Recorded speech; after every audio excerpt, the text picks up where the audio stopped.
Halo teman-teman semua, selamat datang kembali di channel Hobi Gadget. Jadi di video kali ini saya akan review sebuah smartphone ya dari Apple nih, yaitu Apple iPhone 11 Pro Max atau 11 Pro Max ya.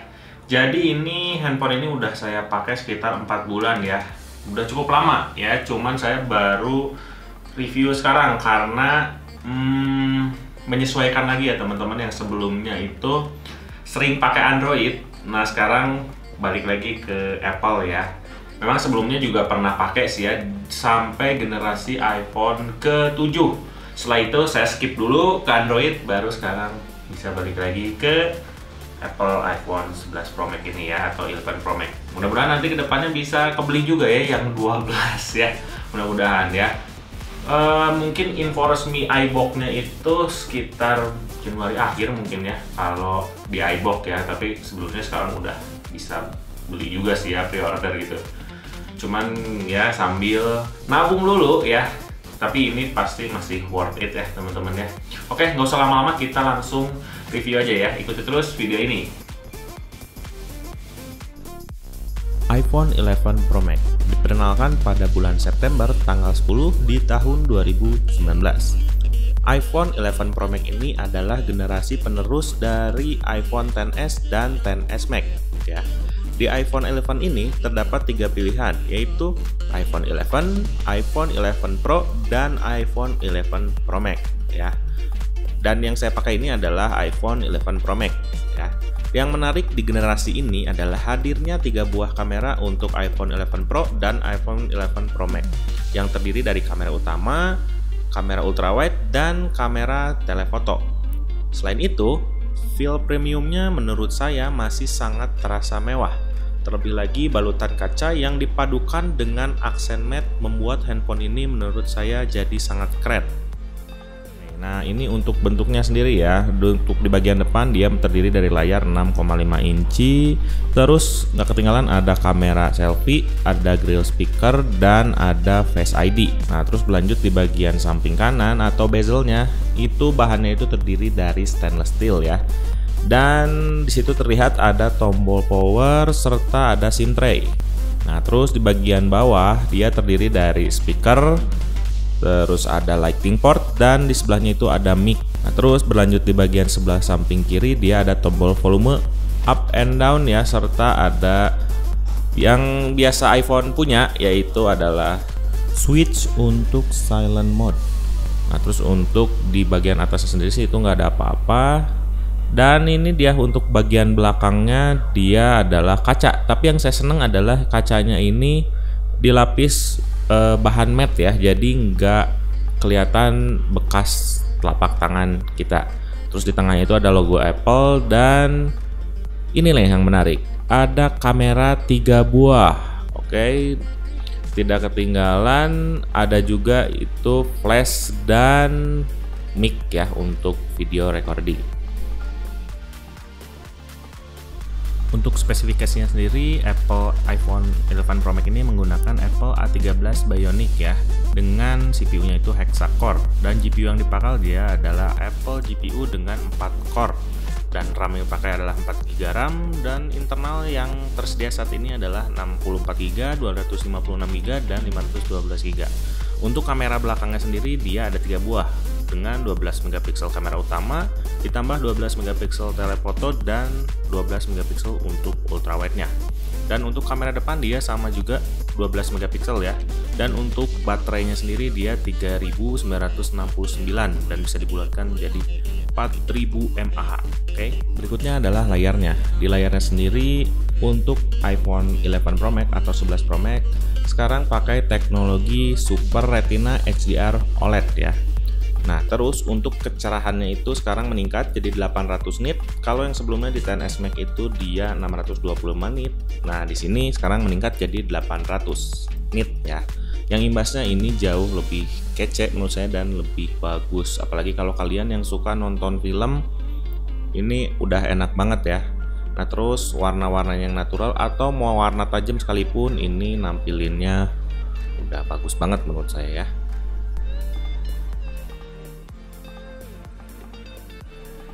Yang selanjutnya adalah fiturnya. Nah, di iPhone 11 Pro Max ini sama dengan generasi sebelumnya atau di generasi iPhone X ya, yaitu Face ID ya, dan sudah tidak ada fingerprint ya. Ini chance untuk gagalnya kecil sih. Nah, terus yang sekarang ini saya udah pakai iOS 14 ya, teman-teman. Nah, di iOS 14 ini kita bisa kustomisasi ya, atau yang bisa dibilang kalau di Android widget ya, emang di sini juga namanya widget sih.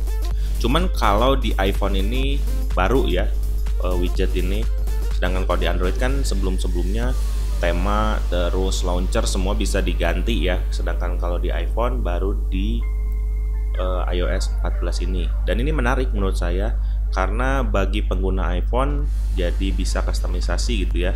Nah, ini bisa dilihat kita bisa setting-setting sendiri. Terus kalau misalkan teman-teman mau cari widget, itu widgetnya banyak banget, kalian bisa pilih tuh, ada cuaca, terus ada stok ya, yang atau mau nampilin icon-icon yang lain pun bisa juga. Nah, contohnya seperti ini ya, saya mau ngeluarin widget. Nah, karena kebetulan yang di home yang sebelah udah penuh, saya pindah ke home yang sebelahnya. Nah, ini dia, kita bisa tampilin ya, itu untuk olahraga. Atau misalkan kalian kurang cocok, tinggal tekan yang lama aja, terus tinggal di remove aja ya, remove from screen. Nah, itu dia. Nah, jelas seperti ini ya.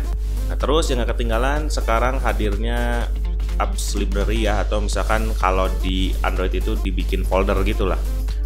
Jadi memang di iPhone pun sudah bisa ya dibikin folder, cuman mungkin biar lebih besar aja sih ya, selebihnya sih udah biasa aja. Nah, itu ya, tinggal kalian klik tuh. Jadi dia sudah mengkategorikan sendiri teman-teman ya. Jadi misalkan sosial media, terus kalau untuk entertainment, nah terus kalau untuk productivity itu juga dibikin folder sendiri gitu ya. Tuh, jadi sudah otomatis kategorinya itu ya. Mantap banget sih ini ya update-annya, mudah-mudahan kedepannya bisa lebih baik lagi ya, jadi kita nggak bingung untuk setting-settingnya. Fitur yang berikutnya dari iOS 14 ini adalah hadirnya picture in picture atau bisa kita sebut PIP ya. Nah, ini tuh kalau misalkan kita balik ke home ya, terus kita mau sambil buka Instagram, kita sambil Instagraman sambil nonton, ini bisa ya. Ini memang teknologi yang tidak baru untuk di Android, tapi ini baru untuk di iOS ya. Nah, ini tuh bisa juga dipakai di YouTube dan Netflix yang kebetulan saya pakai. Tapi untuk di Disney dia belum support untuk VIP. Mungkin kedepannya bisa juga sih ya untuk VIP ini. Nah, tapi kalau untuk YouTube kalian harus langganan premium dulu baru bisa di mode VIP ini, teman-teman ya. Oke, nah yang selanjutnya adalah back tap ya. Nah, kalian bisa cari di accessibility dan dipilih di sini ya, di touch. Nah, kalian scroll ke bawah. Nah, terus nanti di mode itu ada back tap. Nah, ada pilihan, ada double tap dan ada triple tap. Nah, kalau yang double tapnya itu saya pilih buat screenshot, dan yang triple tapnya itu buka notification center ya. Nah, sekarang kita coba aja ya. Nah, kalau untuk double tapnya itu saya bisa untuk screenshot. Nah, seperti ini. Mantap ya. Set 2 kali langsung keluar untuk screenshot. Nah, kalau misalkan untuk 3 kali kalian langsung bisa keluar notification center ya. Nah, terus kalau dipencet lagi dia balik lagi. Dan kalau misalkan pencet, nah seperti ini. Kurang lebih itu ya. Kalian bisa ganti-ganti ya teman-teman untuk double tap atau triple tapnya itu. Selain itu, untuk dipakai harian, handphone ini biasanya saya pakai untuk seputar sosial media ya, yang tidak jauh dari Instagram atau Facebookan ya, atau Twitter gitu ya. Nah, di sini saya biasanya kalau pakai iPhone ini lebih sering untuk Instagram ya. Nggak tahu kenapa, karena hasil dari Instastory-nya itu bagus ya. Itu enggak, padahal Android itu banyak yang kameranya bagus-bagus juga ya, tapi kenapa saat buka Instagram ini untuk terutama Instastory ya suka ke kompresnya gitu, agak-agak aneh sih. Ini emang di iPhone ini pun sama sih ya, ke kompres juga, cuman nggak lebay banget gitu kompresnya sampai pecah-pecah gitu ya, kayak yang megapikselnya itu dikurangin gitu. Padahal kamera sih bersaing ya menurut saya, cuman nggak tahu kenapa untuk sosial media seperti ini ya, terutama untuk Instagram ini jauh lebih bagus di iPhone ya. Nah terus biasanya selain itu saya juga pakai untuk WhatsAppan ya teman-teman ya, untuk WhatsAppan. Dan juga nggak ketinggalan biasanya juga pakai YouTube juga ya, YouTube, terus nonton film juga sih. Dan yang tadi saya bilang di awal video itu, untuk dipakai nonton film itu layarnya udah sangat mumpuni dan bagus banget ya untuk dilihat.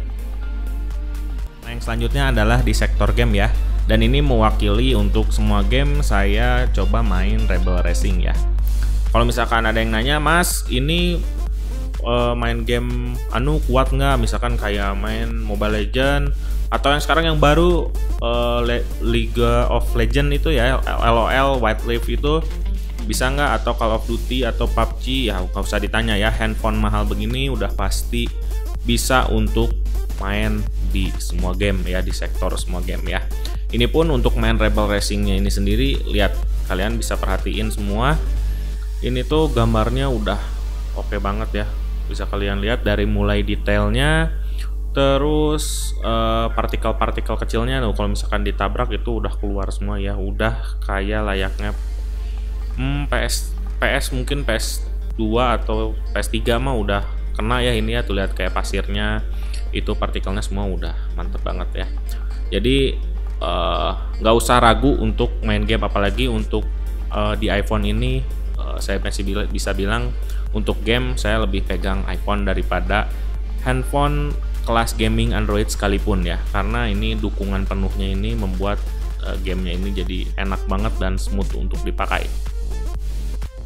Nah di sektor yang selanjutnya adalah kameranya, dan yang paling menarik bagi generasi iPhone yang sekarang adalah hadirnya 3 buah kamera ya.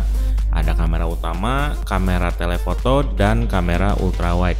Yang ketiganya itu memakai 12 megapiksel. Dan ketinggalan untuk kamera selfie-nya pun sama ya, 12 megapiksel. Nah yang menarik adalah ini dia, adanya 3 mode ya.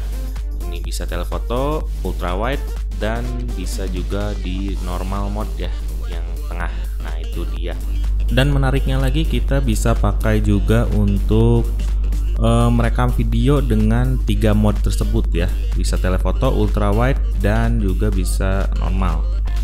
Dan berikut ini adalah contoh-contoh dari foto yang saya ambil menggunakan iPhone 11 Pro Max ini atau 11 Pro Max ini ya.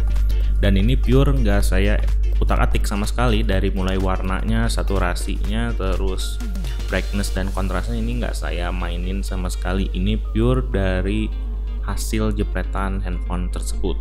Dan yang berikutnya adalah contoh videonya ya. Oke, nah teman-teman, sekarang kita tes videonya ya. Nah ini untuk videonya settingan itu 1080 60 fps ya. Ini bisa dilihat, ini videonya untuk iPhone ini keren banget sih ya. Dan ini bisa modenya itu diganti-ganti ya, jadi bisa ultrawide. Nah ini untuk video ultrawide nya ya, nih bisa kalian lihat ini ultrawide. Ini pun sama settingannya 1080 60 fps. Ini bagus banget ya, gila untuk videonya nih. Nah terus kalau untuk di zoom nih ya, tuh ini di zoom itu yang jadi normal ya. Nah kalau ini yang telefotonya nih, nah ini itu untuk telefotonya, mantap ya. Kita balik lagi ke awal, ini dia, dan ini untuk ultrawide nya. Nah mantap ya. Selain jernih dan bagus untuk merekam video tersebut ya teman-teman, saya juga ternyata amazed dengan perekaman mikrofonnya ya. Bisa dibilang ini suara gemuruh sekalipun ditangkap dengan jadi jernih banget ya teman-teman. Contohnya dengan video pesawat ini.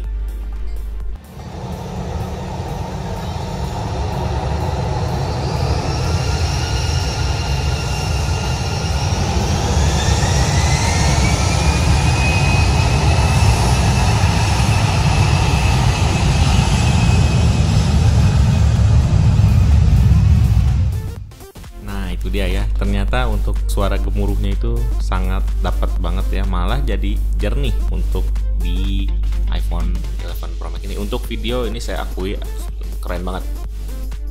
Nah, di yang akhirnya ini adalah baterainya ya. Untuk ketahanan baterainya sendiri ini nggak terlalu bagus ya menurut saya. Dengan rata-rata yang biasa saya pakai untuk Instagraman, terus sesekali Netflix, dan kadang juga baca webtoon, terus WhatsAppan ya, untuk pokoknya seputar sosial media ya. Dan main gamenya itu sesekali, bahkan mungkin di iPhone ini saya jarang main game. Yang bisa didapat adalah dengan screen on time-nya itu 7 jam ya, 7 jam kurang lebih. Ya, itu bisa bertambah atau bisa berkurang. Pokoknya rata-rata saya pakai itu jam 7 pagi. Jam 7 pagi itu full ya untuk aktivitas sampai sekitar jam 3-an, mungkin jam 4-an udah harus dicas. Itu pun saya kadang kalau lagi istirahat baru dipakai. Tapi kalau misalkan full untuk dipakai mungkin sekitar jam 2-an juga udah habis ya. Oke teman-teman semua, jadi paling segitu dulu aja review dari saya mengenai iPhone 11 Pro Max atau 11 Pro Max ini ya. Jadi kesimpulannya menurut saya handphone ini masih bener ya, masih sangat-sangat worth it lah. Ya pasti masih sangat worth it ya. Apalagi sebelumnya kan yang XS Max pun masih sangat-sangat worth it ya. Apalagi generasi yang ini ya 11. Pasti masih banyak dapat dukungan atau software update dari Apple sendiri ya teman-teman. Dan menurut saya kameranya pun masih keren ya. Apalagi untuk videonya ya, kalau teman-teman yang suka bikin video itu menurut saya sangat-sangat bagus ya. Saya belum nemu lagi handphone yang videonya ya untuk video. Kalau untuk hasil kamera mungkin ada yang lebih baik dari ini ya untuk hasil jepretan fotonya. Tapi untuk video saya kemana-mana masih megang iPhone 11 Pro Max ini ya. Selama ini masih belum nemu sih saya yang lebih bagus ya untuk videonya itu ya. Jadi videonya itu stabil banget, terus hasilnya jernih banget ya, terus natural banget gitu ya. Ini masih sangat-sangat enak banget ya. Selain itu apalagi ya, dipakai harian ini masih enak banget ya. Walaupun untuk baterainya sendiri sih nggak irit-irit banget ya. Apalagi kalau misalkan kalian yang suka main game itu baterainya nggak irit-irit banget lah ya. Tapi it's okay kalau untuk smartphone dengan tampilan yang bagus ya untuk layarnya, terus untuk fiturnya itu kameranya ya, itu menurut saya baterai jadi kedua lah ya, pilihan kedua gitu ya.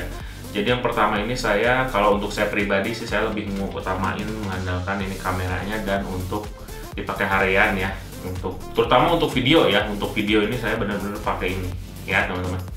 Oke, jadi paling segitu aja sih ya kesimpulannya. Oh ya, untuk harganya sekarang udah turun ya. Jadi sekitar harganya itu 20 jutaan ya. Sekarang itu 20 jutaan karena udah keluar yang 12 ya. Nanti saya cantumin harganya itu di bawah. Oke teman-teman. Oke, jadi paling segitu dulu aja teman-temannya video dari saya. Mudah-mudahan bermanfaat. Mohon maaf apabila ada salah-salah kata. Terima kasih yang sudah menonton dan sampai jumpa di video berikutnya. Bye-bye.